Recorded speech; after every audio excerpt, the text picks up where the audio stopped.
Welcome to யாவரும் கேளீர். நான் உங்க பற்றி பேசுறேன். நேற்றைக்கு உலகநாயகன் கமலஹாசன் அவர்கள் சிவகார்த்திகேயனுக்கு பிறந்தநாள் வாழ்த்து தெரிவிச்சிருந்தாரு.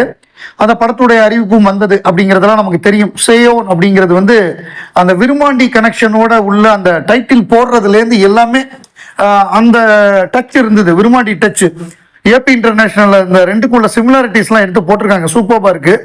அது ஒரு பக்கம் இருக்கு. அந்த இயக்குனரும் சிவகார்த்திகேயனும் உலகநாயகனை சந்திச்சு வாழ்த்து பெற்றாங்க. அவங்க ரெண்டு பேரும் சேர்ந்து எடுத்த புகைப்படம் பிரமாதமா இருக்கு. சிவகார்த்திகேயன் ஒரு கடிதம் போட்டிருக்காரு. அதாவது என்னன்னா, எனது பிறந்த நாளுக்கு பேரன்பை வாழ்த்துக்களாக தெரிவித்த உலகநாயகன் திரு கமலஹாசன் சார் அவர்களுக்கும், பெருமதிப்பிற்குரிய ஐயா தொல் திருமாவளவன் அவர்களுக்கும், அன்பிற்குரிய அண்ணன் திரு சீமான் அவர்களுக்கும், அன்பு சகோதரர் திரு அண்ணாமலை அவர்களுக்கும் என் மனமார்ந்த நன்றியை தெரிவித்துக் கொள்கிறேன். திரைத்துறை, பத்திரிகை, தொலைக்காட்சி, பண்பலை, இணைய ஊடகங்களின் இருந்து வாழ்த்திய எனது அன்பான நண்பர்களுக்கும், அனைத்து நடிகர்களின் ரசிகர்களுக்கும் மற்றும் எனக்கு தொடர்ந்து ஆதரவு அளித்து வரும் அனைவருக்கும் மிகப்பெரிய நன்றியை தெரிவித்துக் கொள்கிறேன். மீண்டும் ஒரு முறை ராஜ்கமல் பிலிம் இன்டர்நேஷனலுடன் இணைவதில் மட்டற்ற மகிழ்ச்சி. கமலஹாசன் சார் அவர்களின் தயாரிப்பில் மண் சார்ந்த கதைகளை சொல்லும் சிறந்த கலைஞன் சிவகுமார் முருகேசன் அவர்களின் இயக்கத்தில் எனது கல்லூரி மூத்தவரும் 24 ஆண்டுகால நண்பருமான சந்தோஷ் நாராயணன் அவர்களின் இசையில் எனது அடுத்த படமான சேயோன் திரைப்படத்தின் முன்னோட்டத்தை வெளியிட்ட படக்குழுவினருக்கும் அதற்கு பேராதரவு அளித்த என்னை இரட்டிப்பு மகிழ்ச்சியில் ஆழ்த்திய அனைவருக்கும் மனமார்ந்த நன்றி அப்படின்னு சொல்லி அவர் நன்றி தெரிவிச்சிருக்காரு தன்னுடைய கடிதத்துல. உலகநாயகன் கமலஹாசன், சூப்பர் ஸ்டார் ரஜினிகாந்த் ரெண்டு பேரும் சேர்ந்து நடிக்கக்கூடிய படம். அதற்கான ப்ரமோ எடுத்து முடிச்சாச்சு. அந்த ப்ரமோ வெகு விரைவில் வெளிவரப்போகுது.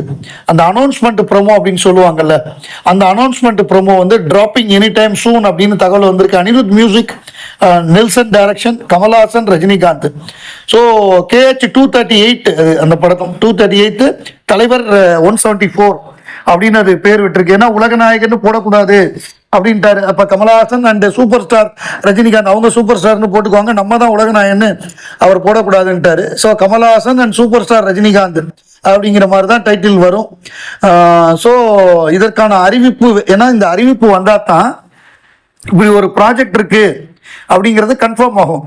இப்போ என்னதான் அந்த நெட்ஃப்ளிக்ஸ் மாதிரி, அமேசான் மாதிரி அந்த கம்பெனிஸ் இவங்க முன்னாடி பேசியிருந்தாலும், ஓப்பனா ஒரு அறிவிப்பு, முன்னாடிலாம் பேப்பர் விளம்பரம் கொடுப்பாங்க. ஒரு படம் ஆரம்பிக்க போறோம் அப்படின்னா பேப்பர் விளம்பரம் வரும். அந்த பேப்பர் விளம்பரம் வந்தோடனே ஃபைனான்சியர் கடன் கொடுப்பாங்க, டிஸ்ட்ரிபியூட்டர்ஸ் அட்வான்ஸ் கொடுப்பாங்க.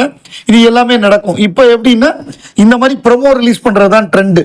ஸோ இவங்க ரெண்டு பேரை வச்சு ஆல்ரெடி நெல்சன் எடுத்துட்டாரு. 2 நாள் எடுத்தாங்க. February 8, 9 2 நாள் எடுத்து முடிச்சாச்சு. ஸோ இதற்கான இந்த ஆடு ப்ரொமோ வெகு விரைவில் வெளிவரும். அதுக்கப்புறம் அதுக்கான வியாபாரங்கள்லாம் ஆரம்பிச்சிடும். படம் கிட்டத்தட்ட 700 கோடி பட்ஜெட் அப்படின்னு சொல்றாங்க. மிகப்பெரிய பட்ஜெட்டா இருக்கும் இந்த படம். இன்னைக்கு 2 முக்கியமான விஷயம். ஒன்று மூன்றாம் பிறை வெளியான நாள் February 19. அதே மாதிரி இன்னைக்கு டைரக்டர் K. விஸ்வநாத்துடைய பிறந்த நாள். ஸோ இந்த 2 பத்தியும் நம்ம அவசியமா டிஸ்கஸ் பண்ணணும். ஏன்னா இப்ப சலங்கை ஒளி அந்த படம் மாபெரும் படம். அந்த படத்தை இயக்குனவர் நம்ம K. விஸ்வநாத். சலங்கை ஒளி மட்டுமல்லாமல் அவர் சிப்பிக்குள் முத்து, அப்புறம் சங்கராபரணம்ங்கிறதெல்லாம் மாஸ்டர் கிளாஸ் அவருடைய படம். தெலுங்குலயே தமிழ்நாட்டில் 500 நாளைக்கு மேல ஓடுச்சு சங்கராபரணம். சலங்கை ஒளி எல்லா மொழிகள்லையுமே ஒரே நேரத்தில்.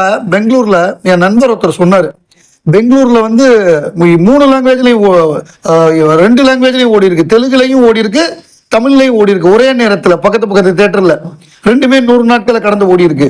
கிட்டத்தட்ட 1 வருஷம் ஓடின படம் சலங்கை ஒளி.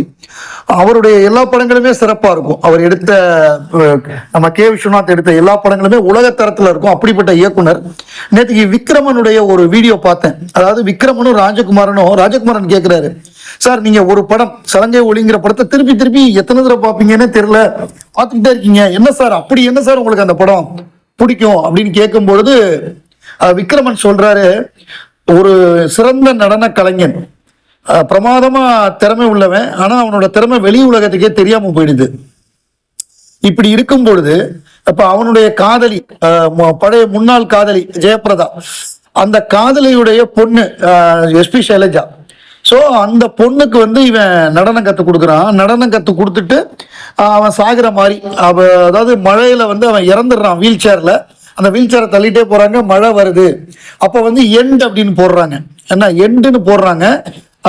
அப்ப அது பக்கத்துல பார்த்தா no end for any art, முன்னாடி நோ போட்டு the end, no end for any art, எந்த கலைக்குமே மரணம் இல்லை, முடிவில்லை அப்படிங்கிறதா அதோட அர்த்தம். ஒரு கலைஞன் வந்து தன்னுடைய திறமைய தன்னுடைய முன்னாள் காதலியுடைய மகளுக்கு கற்றுக் கொடுத்துட்றான், அவன் மூலமா அது உலகத்துக்கு அரங்கேறுது. இதுதான் எந்த கலையுமே அதுக்கு முற்று கிடையாது. நம்ம வந்து நம்ம கத்துக்கிட்டதை வந்து அடுத்தவங்களுக்கு சொல்லி கொடுத்து அவங்க மூலமாக இந்த உலகத்துக்கு அதை நம்ம வந்து அரங்கேற்றலாம் அப்படிங்கறதான் இந்த படத்துடைய அடிநாதம். அதை கமல் சார் அவ்வளோ பிரமாதமா நடிச்சிருப்பாரு. அவர் வந்து டான்ஸ் தெரிஞ்சவருங்கிறதுனால அவருக்கு ரொம்ப சுலபமா பண்ணியிருப்பாரு. அவ்வளவு அழகா அவருடைய திறமையை வெளிப்படுத்தி இருப்பாரு கே விஸ்வநாத் டைரக்டர். இளையராஜாவோட மியூசிக்கா இருக்கட்டும், கேமரா ஒர்க்கா இருக்கட்டும், எல்லாமே பிரமாதமா இருக்கும்னு சொல்லி அவர் அந்த படத்தை பாராட்டி இருந்தாரு. அதாவது no end for any art, கலைஞன் இறந்தா கூட அவரை நம்ம நினைவு வைக்கிறோம்ல. இப்ப கே விஸ்வநாத்தை வந்து இன்றும் நம்ம கொண்டாடுறோம். அதான் ரிமெம்பரிங் கே விஸ்வநாத். 1982 பிப்ரவரி 19 3ஆம் பிறை வெளியான நாள். ஸோ 82ன்னா 92, 2002, 2012, 2022, 26 வந்துருச்சு. ஸோ கிட்டத்தட்ட 44 வருடங்கள் நிறைவு. 3ஆம் பிறை வந்து அதாவது 3ஆம் பிறை வந்து எப்படின்னா ஒரு ட்ரீம் ப்ராஜெக்ட். ஸோ அந்த மாதிரி ப்ராஜெக்ட் கிடைக்கிறதுங்கிறது ரொம்ப ரொம்ப ரேர். அதாவது சத்யா மூவிஸ் அப்படின்னு ஒரு கம்பெனி, அந்த கம்பெனி ஃபுல்லா கமர்ஷியல் படம், மாஸ் கமர்ஷியல் படமா எடுத்துக்கிட்டு இருக்காங்க. அப்ப அதுல இருக்கிற தியாகராஜன் என்ன பண்றாரு, ஆர்.எம். வீரப்பனுடைய மாப்பிள்ள, அவர் என்ன யோசிக்கிறாருன்னா, நம்ம வந்து ஒரு நல்ல படங்கள் எடுக்கணும், கிளாஸான படங்கள் எடுக்கணும், அதை நம்ம சத்யா மூவிஸ்ல பண்ண முடியாது. அப்ப நம்ம சத்யஜோதி அப்படின்னு ஒரு தனியா ஒரு கம்பெனி ஆரம்பிப்போம் அப்படின்னு அவர் சத்யஜோதி பிலிம்ஸ்னு ஒரு கம்பெனி ஆரம்பிக்கிறாரு. ஸோ இந்த படம், இதுல எடுக்கிற முதல் படம் ரொம்ப தரமான படமா இருக்கணும் அப்படின்னு சொல்லி அவங்க அப்பா கதை கேட்பார். அவங்க அப்பா எல்லாம் கதை கேட்டு அவங்க என்ன பண்றாங்கன்னா, பாலு மகேந்திரா டைரக்ஷன்ல ஒரு படம் எடுக்கலான்னு முடிவு பண்றாங்க. பாலு மகேந்திரா 3ஆம் பிறை கதையை சொல்றாரு.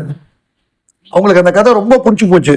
ஸோ அவர் கதையை சொன்ன உடனே யார் நடிகர் அப்படின்னோடனே இது வந்து கமலஹாசன் தான் பண்ண முடியும் அப்படின்னு முடிவு பண்றாரு பாலு மகேந்திரா. கமலஹாசன் முடிவு பண்ணி கமலஹாசன் கதை சொல்றாங்க. அவர் கமல் சார் வந்து கதையெல்லாம் கேட்டதுக்கு அப்புறம் இதுக்கு வந்து ஸ்ரீதேவி நடிச்சா நல்லா இருக்கும், நானே போன் பண்ணி சொல்றேன், இது ஒய்ஜி மகேந்திரா ஆட்ட நானே போன் பண்ணி சொல்றேன் அப்படின்னு சொல்லி இவரே அவருடைய நண்பர்கள் யாரெல்லாம் நடிச்சா நல்லா இருக்குமோ, ஏன்னா ஸ்ரீதேவி தான் இந்த கேரக்டரை நடிக்க முடியும், வேற யாராலையும் நடிக்க முடியாது அப்படின்னு சொல்லி அவர் நண்பர்கள் எல்லாம் அசம்பிள் பண்றாங்க. ஸ்ரீதேவி வந்து கதையை கேட்டுட்டு அவங்களுக்கு ரொம்ப பிடிச்சி போகுது. ஸோ ஏன்னா ஹீரோயினுக்கு ரொம்ப இம்பார்ட்டன்ஸ் இருக்கு அப்படிங்கிறப்ப இதை நம்ம நடிச்சோம்னா நமக்கு நல்ல பேர் கிடைக்கும்னு அவங்களும் ஒத்துக்கிறாங்க. அதுக்கப்புறம் இசைஞானி இளையராஜா இப்படி ஒவ்வொருத்தரும் அசம்பிள் பண்ணி பிரமாதமான ஒரு டீமை பண்றாங்க. இந்த படம் முடிஞ்சதுக்கு அப்புறம் இந்த படம் முதல்ல வாங்குறாங்க. அப்புறம் இந்த படம் டிஸ்ட்ரிபியூட்டர்ல முன்னாடியே அட்வான்ஸ் கொடுப்பாங்கல்ல, அட்வான்ஸ் கொடுத்துட்டு இந்த படம் முடிஞ்சதுக்கு அப்புறம் நிறைய பேர் வந்து இது ஆர்ட் ஃபிலிம் மாதிரி இருக்கு, இது வேண்டாம், படத்தை பார்த்துட்டு வேண்டான்னு திருப்பி கொடுத்தாங்களாம். திருச்சி ஏரியாவை இவரே ரிலீஸ் பண்ணியிருக்காரு, சத்யஜோதி தியாகராஜனே ரிலீஸ் பண்ணியிருக்காரு. ஆனா ரிலீஸுக்கு அப்புறம் இந்த படம் சக்த போடு 1 வருஷம் ஓடி இருக்கு இந்த படம் தியேட்டர்ல. ப்ரொடியூசரே சொன்னது 1 இயர் இந்த படம்.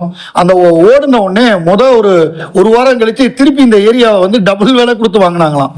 திருச்சி வேண்டான்னு சொன்ன ஆட்கள் திருப்பி அவங்களே வந்து வாங்கியிருக்காங்க. அப்படி சக்க போடு. அதாவது ஒரு படம்னா ட்ரீம் ப்ராஜெக்ட் நான் சொல்றேன் இல்ல, ஒரு படம் நல்ல பேரை வாங்கி கொடுக்கணும், வசூல் கொட்டணும், வசூல் கொட்டுது. எப்ப ரிலீஸ் பண்ணாலும் இந்த படம் வசூல் கொட்டும். தேசிய விருது, சிறந்த நடிகருக்கான விருது, உலக நாயகனுக்கு, எல்லா என்னென்ன அவார்டு இருக்கோ எல்லா அவார்டு, என்னென்ன வசூல் சாதனை இருக்கோ எல்லா வசூல் சாதனை, பொழுதுபோக்கான படமாகவும் இருக்கு. ஸோ இதெல்லாம் சேர்ந்து அமைஞ்ச படம் 3ஆம் பிறை. அந்த படம் வந்து கிட்டத்தட்ட 44 ஆண்டுகள் நிறைவு.